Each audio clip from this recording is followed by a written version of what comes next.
आज की इस वीडियो में हम लेकर के आए हैं क्लास 10th कृषि विज्ञान वेरी इंपॉर्टेंट क्वेश्चन। जो स्टूडेंट 29 फरवरी 2024 को कृषि विज्ञान का पेपर देने जा रहे हैं और तैयारी बिल्कुल भी नहीं है और बोर्ड एग्जाम से डर लग रहा है और लेकिन आप बेहतर मार्क्स प्राप्त करना चाहते हो, यानी कि 100 में 100 स्कोर करना चाहते हो, तो आप बिल्कुल सही जहां पर आए हैं। यहाँ आप कम समय में पढ़ करके बेहतर मार्क्स प्राप्त कर सकते हैं। हम आपको वही क्वेश्चन तैयार कराएंगे जो आपकी बोर्ड एग्जाम में आने लायक हैं। हम आपको फालतू की चीजें में नहीं फंसाएंगे, हम वही चीज बताएंगे जिससे कि आप कम समय में पढ़ करके बेहतर मार्क्स प्राप्त कर सकते हो। बोर्ड परीक्षा में 100% आएगा ही आएगा। हम जितना क्वेश्चन बता रहे हैं लगभग हम आपको 15 से 20 क्लास प्रोवाइड कराएंगे, टोटल प्रत्येक प्रत्येक सब्जेक्ट का एक एक सब्जेक्ट का आपको 20 क्लास प्रोवाइड करेंगे। यदि आप इस सारे 20 क्लास को देखते हैं ना, आप अपने बोर्ड एग्जाम में बहुत बेहतर मार्क्स प्राप्त कर सकते हैं। हम सारे क्वेश्चन को कवर करने का प्रयास करेंगे जो आपकी बोर्ड एग्जाम में पूछा जाएगा। तो हम ज्यादा टाइम वेस्ट नहीं करते हैं। यदि आप चैनल पे नए हैं तो प्लीज चैनल को सब्सक्राइब करके बेल नोटिफिकेशन पर ऑल कर लीजिए, जिससे कि हर नई क्लास का नोटिफिकेशन आपको बिल्कुल समय समय पर मिलता रहे। तो आइए हम इस क्लास को शुरू करते हैं। तो सबसे पहले हम स्टार्ट यहाँ सभी प्रकार के बहुत महत्वपूर्ण प्रश्न, ठीक, सभी प्रकार के महत्वपूर्ण प्रश्न देखें। जैसे कि आपकी बोर्ड एग्जाम में बहुविकल्पी क्वेश्चन पूछा जाएगा, लघु उत्तरीय पूछा जाएगा, लघु उत्तरीय पूछा जाएगा, विस्तृत उत्तरीय पूछा जाएगा, ठीक। सारे टाइप्स के क्वेश्चन को हम देखेंगे जिससे कि आपको किसी प्रकार की कोई समस्या ना आए। तो चलिए हम इस क्लास को शुरू करते हैं। तो यहाँ सबसे पहले हम स्टार्ट करेंगे बहुविकल्पी क्वेश्चन से। देखिए, बहुविकल्पी क्वेश्चन है, जो क्वेश्चन है बोर्ड एग्जाम के लिए वेरी इंपॉर्टेंट क्वेश्चन है, ठीक। यहाँ देखिए पहला क्वेश्चन क्या कह रहा है, अर्जुन बांध किस जिले में स्थित है। पहला क्वेश्चन है अर्जुन बांध किस जिले में स्थित। आपको चार विकल्प दिया गया है। पहला आपको दिया मिर्जापुर, सेकंड आपको दिया चंदौली, ग ऑप्शन आपको दिया झांसी, घ ऑप्शन आपको दिया हमीरपुर। अर्जुन बांध किस जिले में स्थित है, हमीरपुर में स्थित है। कहां पर स्थित है, हमीरपुर में।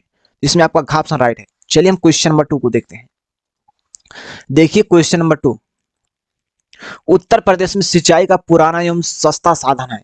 यहाँ देखिए क्वेश्चन है दो तरह के पूछे हैं। उत्तर प्रदेश में सिंचाई का पुराना एवं सस्ता साधन है, उत्तर प्रदेश में सिंचाई का प्रमुख साधन है। जब प्रमुख साधन पूछेगा तो आपको नहर पर टिक करना है, लेकिन पुराना एवं सस्ता साधन की बात करेगा तो कुआं है, ठीक, क्योंकि ये पूरा बिल्कुल फ्री है कुआं जो है, ठीक, और हमेशा यहाँ से हमें पानी मिल जाता है, ठीक। उत्तर प्रदेश में सिंचाई का पुराना सबसे पुराना साधन है और सबसे सस्ता साधन, बिल्कुल फ्री है, ठीक। यदि आपसे क्वेश्चन पूछा उत्तर प्रदेश में सिंचाई का प्रमुख साधन क्या है, नहर होगा, लेकिन उत्तर प्रदेश में सिंचाई का पुराना एवं सस्ता साधन तो कुआं है भाई, क्योंकि कुआं से हम पानी भरते हैं, बिल्कुल फ्री भरते हैं, ठीक। और जो नहर होता है हमें इसका कुछ बिल पे करना होता है, इस समय माफ हो चुका है, ठीक। चलिए, तो क्वेश्चन नंबर 2 आपका कंप्लीट होता है। क्वेश्चन नंबर 3 की ओर बढ़ते हैं। देखिए क्वेश्चन नंबर 3, माता टीला बांध किस नदी पर बनाया गया है। क्वेश्चन नंबर 3, माता टीला बांध किस नदी पर बनाया गया है। यहाँ आपको पहला दिया है केन नदी पर, सेकंड आपको दिया है बेतवा नदी पर, ग ऑप्शन आपको चंद्रप्रभा नदी पर, घ ऑप्शन आपको दिया यमुना नदी पर। माता टीला बांध किस नदी पर बनाया गया है, बेतवा नदी पर बनाया गया, ठीक। इसमें आपका ख ऑप्शन राइट है। चलिए, सारे क्वेश्चन बोर्ड एग्जाम के लिए वेरी इंपॉर्टेंट है, इन सारे क्वेश्चन को आपको नोट कर लेना है। इससे बार कुछ भी नहीं आएगा आपकी बोर्ड एग्जाम में। हम जितना बता रहे हैं पहले आपको इसे तैयार कर लेना है, अन्यथा आप बहुत बेहतर मार्क्स प्राप्त करने से चूक जाओगे। चलिए, यहाँ क्वेश्चन नंबर 4 देखिए, नए रोपित बाग के पौधों की सिंचाई की सर्वोत्तम विधि है। जैसे कि हम नया नया पेड़ लगाते हैं, उसकी सिंचाई हम किस विधि से करते हैं, कौन सी सर्वोत्तम विधि आपसे पूछा। पहला आपको दिया कुंड विधि, सेकंड आपको दिया थाला विधि, ऑप्शन आपको दिया वलय विधि, ऑप्शन आपको दिया पलावन विधि, ठीक। तो नए रोपित बाग के पौधों की सिंचाई की सर्वोत्तम विधि है जो थाला विधि है। हम थाला बना करके नए नए पौधों की सिंचाई करते हैं, ठीक। क्वेश्चन नंबर 4 कंप्लीट होता है। इस प्रकार से हम क्वेश्चन नंबर 5 को देखते हैं। देखिए क्वेश्चन नंबर 5, थाला विधि से सिंचाई की जाती है। क्या है, थाला विधि से सिंचाई की जाती है गेहूं की, उड़द की, चना की, फल वृक्षों की, ठीक। थाला विधि से सिंचाई की जाती है गेहूं की, उड़द की, चना की, फल वृक्षों की। जो थाला विधि से हम सिंचाई करते हैं किसकी करते हैं, फल वृक्षों की करते हैं, ठीक। क्वेश्चन नंबर 5 का घ ऑप्शन राइट है। चलिए क्वेश्चन नंबर हम 6 को देखते हैं। क्वेश्चन नंबर 6 देखिए, कुंड विधि से सिंचाई की जाती है। कुंड विधि से सिंचाई की जाती है। पहला ऑप्शन आपको दिया है आलू की, सेकंड ऑप्शन आपको दिया है गेहूं की, थर्ड ऑप्शन आपको फल वृक्षों की, घ ऑप्शन आपको दिया मूंगफली की। तो कुंड विधि से सिंचाई जो की जाती है आलू की जाती है। किसकी की जाती है, आलू की जाती है। चलिए क्वेश्चन नंबर 7 को देखते हैं। क्वेश्चन नंबर 7 देखिए, उत्तर प्रदेश में सिंचाई का प्रमुख साधन है, आप पूछ रहे हैं। वहां पूछ रहा था उत्तर प्रदेश में सिंचाई का पुराना एवं सस्ता साधन, जो पुराना एवं सस्ता साधन जो होता है वो कुआं है, लेकिन उत्तर प्रदेश में जो सिंचाई का प्रमुख साधन है क्या है, नहर है भैया। ठीक, इसमें आपका खाप सा राइट है। वेरी इंपॉर्टेंट क्वेश्चन है आपके बोर्ड एग्जाम के लिए, सारे क्वेश्चन को आपको नोट कर लेना है। चलिए क्वेश्चन नंबर 8 को देखते हैं। चंद्रप्रभा बांध स्थित है, यह चंद्रप्रभा बांध स्थित है। पहला आपको दे इलाहाबाद जनपद में, घापसन आपको दे चंदौली जनपद में, घापसन आपको दे झांसी जनपद में, घापसन आपको दे मिर्जापुर जनपद में। चंद्रप्रभा बांध स्थित है, चंद्रप्रभा बांध स्थित है चंदौली जनपद में। कहां पर स्थित है, चंदौली जनपद में। इसमें आपका खापसन राइट है। ठीक, वेरी इंपॉर्टेंट क्वेश्चन है, क्वेश्चन को नोट कर लेना है। चलिए क्वेश्चन नंबर 9 को देखते हैं। रेतीली भूमि में सिंचाई की किस विधि का प्रयोग अधिक उपयोगी है। जहां रेत होता है वहां हम सिंचाई किस विधि से करें जिससे कि हमें ज्यादा लाभ हो। पहला आपका सामने आपको दिया क्यारी विधि, घापसन आपको दिया बेसिन विधि, घापसन आपको तोड़ विधि, घापसन आपको छिड़काव विधि। ये रेतीली भूमि जहाँ होती है हम छिड़काव करेंगे तो हमें पानी कम लगेगा और उत्तम पैदावार होगी, तो हम हमारा हो जाए छिड़काव विधि। ठीक, चलिए हम क्वेश्चन नंबर 10 को देखते हैं। शारदा नहर किस नदी से निकलती है। क्वेश्चन नंबर 10, शारदा नहर किस नदी से निकलती है। पहला आपको दिया गया यमुना, सेकंड आपको दिया गया घाघरा, घापसन आपको दिया गोमती, घापसन आपको दिया गंगा। शारदा नहर किस नदी से निकलती है, गंगा नदी से निकलती है। ठीक, इसका आपका क्वेश्चन नंबर 10 का घापसन राइट है। तो हम समझते हैं कि ये 10 क्वेश्चन, ये सारे क्वेश्चन वेरी इंपॉर्टेंट क्वेश्चन है। इन सारे क्वेश्चन को आपको नोट करना है, अच्छे से प्रैक्टिस करना है। अब हम देखते हैं अगले उत्तरीय क्वेश्चन। ठीक, और अतले उत्तरीय देखें और लघु उत्तरीय देखें, विस्तृत उत्तरीय क्वेश्चन को देखने का प्रयास करेंगे। चलिए हम पहले इस सारे क्वेश्चन को देखते हैं, उसके बाद क्लास को भी ज्यादा लंबा ना करते हैं, जिससे कि आप बोर ना हो। कम समय में कम क्वेश्चन को सॉल्व करिए, जितना पढ़िए उतना तैयार करते रहिए, जिससे कि आपको रिवीजन करने की जरूरत ही ना पड़े। इतना अच्छे से पढ़िए, पेपर के समय एक बार पढ़ना हो जिससे तुरंत आपको याद हो जाए। ठीक, चलिए क्वेश्चन नंबर यहाँ से आपका स्टार्ट होता है, अति लघु उत्तरीय प्रश्न। ठीक, यहाँ देखिए पहला जो क्वेश्चन है वेरी इंपॉर्टेंट क्वेश्चन है आपकी बोर्ड एग्जाम के लिए, क्योंकि बोर्ड एग्जाम में कई बार पूछा गया है। ठीक, तो यहाँ देखिए प्रश्न क्या कह रहा है। मृदा को अम्लीय बनाने वाले दो कारकों के नाम लिखिए। मृदा को अम्लीय बनाने वाले दो कारकों के नाम निम्नलिखित हैं। आप लिख सकते हैं मृदा को अम्लीय बनाने वाले दो कारक निम्नलिखित हैं। पहला आपको लिख देना है आर्द्र जलवायु, सेकंड आपको लिखना है पौधों द्वारा क्षारकों का अधिक प्रयोग। आर्द्र जलवायु, पौधों द्वारा क्षारकों का अधिक प्रयोग, वेरी इंपॉर्टेंट क्वेश्चन है। चलिए हम क्वेश्चन नंबर 2 को देखते हैं। देखिए क्वेश्चन नंबर 2, ऊसर भूमि को सुधारने के लिए प्रयोग किए जाने वाले दो रासायनिकों के नाम लिखिए। ऊसर भूमि को सुधारने के लिए प्रयोग किए जाने वाले दो रासायनिकों के नाम। जहां पर कुछ पैदा नहीं होता उस भूमि को हम किस प्रकार से अच्छा खेत बनाएं, उसे सुधारने के लिए दो रासायनिकों के आपको नाम लेना है। पहला आपको लिख देना है जिप्सम, सेकंड आपको लिखना है पायराइट्स। Gypsum, pyrites. चलिए क्वेश्चन नंबर 3 देखते हैं। मृदा मृदा में जैव पदार्थ संरक्षण के दो उपाय लिखिए। मृदा में जैव पदार्थ संरक्षण के दो उपाय लिखिए। पहला आपको दिया देखिए उत्तर, खेत की गहरी जुताई करना। सेकंड ऑप्शन, खेतों की मेड़बंदी करना। खेत की गहरी जुताई करना, खेतों की मेड़बंदी करना। वेरी इंपॉर्टेंट क्वेश्चन है। ठीक, मृदा में जैव पदार्थ संरक्षण के दो उपाय लिखिए। खेतों की गहरी जुताई करना, खेतों की मेड़बंदी करना, नोट कर लेना है। चलिए क्वेश्चन नंबर 4 देखते हैं। अम्ल सहिष्णु तथा अम्ल असहिष्णु फसलों के दो दो उदाहरण दीजिए। ठीक, पहला आपके लिए अम्ल सहिष्णु फसलें धान जई, सेकंड आपके लिए अम्ल असहिष्णु फसलें गेहूं जौ। ठीक, गेहूं जौ। ठीक, ये आपके बोर्ड एग्जाम के लिए वेरी इंपॉर्टेंट क्वेश्चन है, नोट तो करना ही करना है, क्योंकि सारे question repeated question board exam में कई बार पूछे गए, इस बार भी पूछे जाएंगे। चलिए क्वेश्चन नंबर 5 देखते हैं। मृदा के जलीय कटाव रोकने के दो उपाय लिखिए। मृदा के जलीय कटाव रोकने के दो उपाय लिखिए। ऐसे सारे क्वेश्चन 2 मार्क्स के हैं, आपको 2 अंक मिलेगा। ठीक, 2 मार्क्स मिलेगा। मृदा के जलीय कटाव रोकने के दो उपाय लिखिए। मृदा के जलीय कटाव रोकने के निम्न दो उपाय हैं। भूमि को समतल करना, वृक्षारोपण करना। ठीक, चलिए क्वेश्चन नंबर 6 को देखते हैं। जलीय भूक्षरण के दो कारण लिखिए। जलीय भूक्षरण के दो कारण लिखिए। यहाँ आपको लिखना है जलीय भूक्षरण के निम्न दो कारण है। पहला आपको लिखना है परत कटाव, सेकंड ऑप्शन आपको लिखना है नाली दार या रील कटाव। नाली दार या रील कटाव। ठीक, ये भी क्वेश्चन आपके बोर्ड एग्जाम के लिए वेरी इंपॉर्टेंट है, इसे आपको नोट करना है। चलिए क्वेश्चन नंबर 7 देखते हैं। भूमि संरक्षण के 4 उपायों के नाम लिखिए। भूमि संरक्षण के 4 उपायों के नाम लिखिए। भूमि संरक्षण के 4 उपाय निम्नलिखित हैं। पहला वृक्ष लगाना, घास लगाकर चारागाह बनाना, भूमि को समतल करना, कंटूर पर खेती करना, वृक्ष लगाना, घास लगाकर चारागाह बनाना, भूमि को समतल करना, कंटूर पर खेती करना। ठीक, भूमि संरक्षण के 4 उपाय हैं। बोर्ड एग्जाम के लिए वेरी इंपॉर्टेंट है, नोट कर लेना। चलिए क्वेश्चन नंबर 8 को देखते हैं। लवणीय मृदा में पाए जाने वाले 4 लवणों के नाम लिखिए। लवणीय मृदा में पाए जाने वाले 4 लवणों के नाम आपको लिखने हैं। Sodium chloride, sodium sulphate, calcium chloride, calcium sulphate. कितना इजी क्वेश्चन है। लवणीय मृदा में पाए जाने वाले 4 लवणों के नाम sodium chloride, sodium sulphate, calcium chloride, calcium sulphate. चलिए क्वेश्चन नंबर 9 को देखते हैं।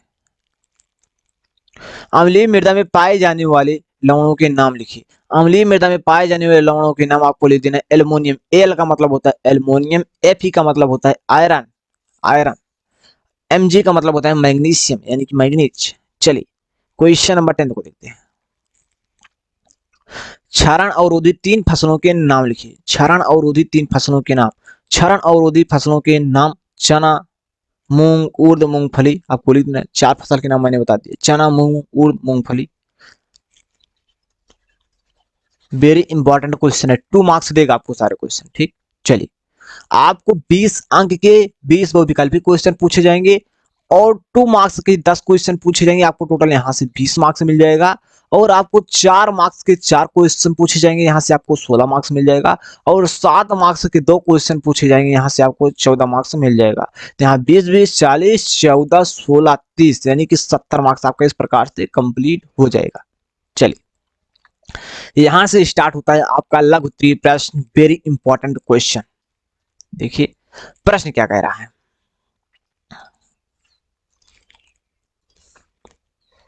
देखिए लघु उत्तरीय प्रश्न, प्रश्न देखते हैं।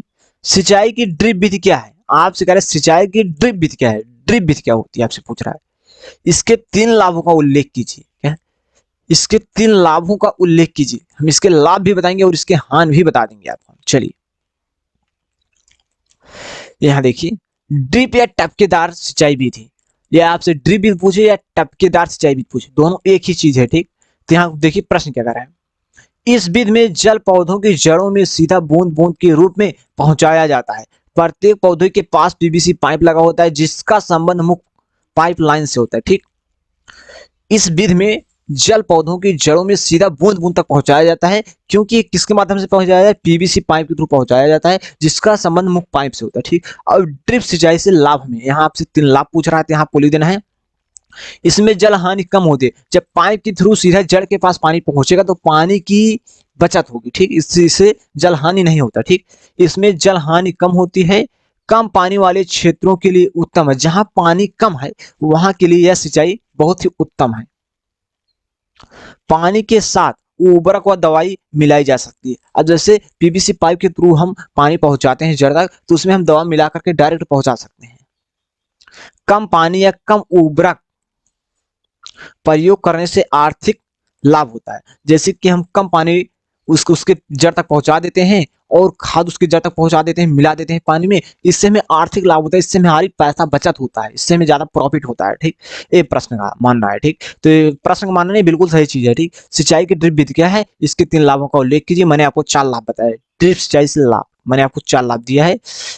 इसमें जल हानि कम होती है। कम पानी वाले क्षेत्रों के लिए उत्तम है। पानी के साथ उर्वरक और दवाई मिलाई जा सकती है। कम पानी तथा कम उर्वरक प्रयोग करने से आर्थिक लाभ होता है। ठीक, चार मैंने आपको 4 लाभ बताए। ठीक, चलिए अब यहाँ सेकंड क्वेश्चन को देखते हैं। जल निकास से लाभ एवं हानि बताओ। क्वेश्चन बोर्ड एग्जाम के लिए वेरी इंपॉर्टेंट है, इस चीज को आपको मान लेना। ये भी क्वेश्चन बोर्ड एग्जाम के लिए वेरी इंपॉर्टेंट है। यहाँ देखिए, जल निकास से लाभ एवं हानि बताओ। आपसे यहाँ जल निकास से क्या लाभ है और क्या हानि है। ठीक, तो यहाँ देखिए इसका उत्तर, जल निकास से लाभ सबसे पहले देखते हैं। भूमि की भौतिक दशा में सुधार होता है जिससे उपज बढ़ती है। ठीक, जैसे कि खेत में पानी भरा हुआ है, हम खेत से पानी को निकाल देते हैं, इससे उसकी भौतिक दशा में सुधार होता है और जिससे उपज बढ़ती है। ठीक, खेतों से जल निकास होने पर अगली फसल के लिए खेत की तैयारी एवं बुआई समय पर हो जाती है। जैसे कि आपके खेत में ज्यादा पानी है, वहां से हम पानी को निकाल देते हैं तो खेत की बुआई का समय समय पर हो जाता है। ठीक, जिससे कि अधिक पैदावार होती है। यहाँ देखिए थर्ड ऑप्शन देखते हैं। हानिकारक लवण भूमि की ऊपरी सतह पर एकत्र नहीं हो पाते हैं, अतः भूमि में ऊसर नहीं हो पाती। ठीक, थर्ड ऑप्शन को देखिए, हानिकारक लवण भूमि की ऊपरी सतह पर एकत्र नहीं हो पाते हैं। जैसे कि हम पानी को निकाल देते हैं, जो हानिकारक लवण होते हैं वो भूमि की ऊपरी सतह पर एकत्र नहीं हो पाते हैं, अतः भूमि ऊसर नहीं हो पाती। ज्यादा समय तक पानी यदि भरा रहेगा तो भूमि जो आपका खेत है ऊसर हो जाएगा। ठीक, यहाँ देखिए, जल निकास का उचित प्रबंध होने से जल द्वारा मृदा कटाव में रुकावट पड़ जाती है। ठीक, जल निकास का उचित प्रबंध होने से जल द्वारा मृदा कटाव में रुकावट पड़ जाती है। ये चार लाभ हैं। ठीक, इस चार लाभ को आपको नोट कर लेना। इसके हानि भी हम आपको बता रहे हैं, जैसे कि खेत में ज्यादा पानी भरा हुआ तो क्या हानि होगा, इस चीज को हम समझते हैं। जल निकास से हानियां, पौधों पौधों की जड़ें पानी के नीचे को बढ़ाती हैं। जैसे कि आपके खेत में पानी है और उसमें जो पेड़ लगे हैं, जैसे धान गेहूं लगा हुआ है, यदि उसमें पानी भरा हुआ है तो उसकी जड़ नीचे नहीं जाएगी, ऊपर ही रहेगी, जिससे कि जो पेड़ है निर्बल बन जाता है, कमजोर बन जाता है। और जब हवा चलता है तो वो गिर जाते हैं फसलें। ठीक, जैसे खेत में ज्यादा पानी होगा तो आपकी फसल गिर जाएगी, क्योंकि उसकी जड़ कमजोर हो जाती है। यहाँ देखिए स्पष्ट रूप से लिखा गया है, पौधों की जड़ें पानी के लिए नीचे को बढ़ाती हैं। ठीक, खेतों में अधिक पानी भरा रहने से जड़ों को पानी ऊपर ही पर्याप्त हो जाता है, जिससे जड़ें ऊपर रहकर फसलों को निर्बल बनाती हैं। जैसे कि आपके खेत में पानी नहीं है, जो पेड़ या पौधे जो आपके खेत में लगे हैं फसल, उसको पानी की आवश्यकता है तो उसकी जड़ नीचे जाएगी पानी के लिए। यदि आपके खेत में पानी है तो जड़ उसके ऊपर ही रहेगी, जड़ नीचे नहीं जाएगी, क्योंकि उसे पर्याप्त मात्रा में पानी ऊपर ही मिल जा रहा है। जब पर्याप्त मात्रा में पानी ऊपर मिलेगा तो जड़ नीचे नहीं जाएगी, तो जो फसल है निर्मल बन जाएगी, कमजोर बन जाएगी, इससे कि कम पैदावार होगी, कम उपज होगा। ठीक, चलिए हम सेकंड ऑप्शन को समझते हैं। लाभदायक जीवाणुओं के सुचारू रूप से कार्य करने के लिए भूमि में पर्याप्त वायु, उचित ताप की आवश्यकता होती है, जिसके कारण जैव पदार्थ और खादों का खनिजीकरण करने वाले मृदा जीवाणुओं की क्रियाशीलता पर प्रतिकूल प्रभाव पड़ता है। इसका सेकंड स्टेप है। थर्ड स्टेप को हम देखते हैं। पहले, भूमि में अधिक नमी होने पर उसमें ओट बहुत देर में आती है। जैसे कि यदि भूमि में अधिक पानी रहेगा तो उसमें नमी लंबे समय तक रहेगी और जो बुआई का समय है बहुत लेट में आएगा। ठीक, अतः फसलों की बुआई की खेत को समय पर तैयार नहीं किया जा सकता है। फसलों की बुआई पिछड़ जाती है, जिससे कि कम उपज होती है। ठीक, यदि आपके खेत में पानी रहेगा तो आपकी फसल समय पर बोई नहीं जाएगी, और इससे कि जब आप लेट में बोएंगे तो आपकी कम उपज होगी, कम पैदावार होगी। ठीक, स्टेप नंबर 5 को देखते हैं, 4 को देखते हैं। देखिए, अधिक समय तक जल भरा रहने के कारण भूमि दलदली हो जाती है तथा मृदा की संरचना बिगड़ जाती है। जो भूमि की संरचना, जो भूमि की ताकत है वो भी बिगड़ जाती है। ये थे इसके हानि। ठीक, तो हम समझते कि ये सारे क्वेश्चन आपको काफी बेहतर तरीके से समझ में आए होंगे और यह वीडियो आपको काफी अच्छा लगा होगा। यदि वीडियो अच्छा लगा तो वीडियो को लाइक करिए और इस वीडियो को अपने दोस्तों के पास शेयर करना भूलिए। तो बस आज की इस क्लास में इतना ही, मिलते हैं नेक्स्ट क्लास में किसी दूसरे टॉपिक के साथ। तब तक के लिए जय हिंद, जय भारत।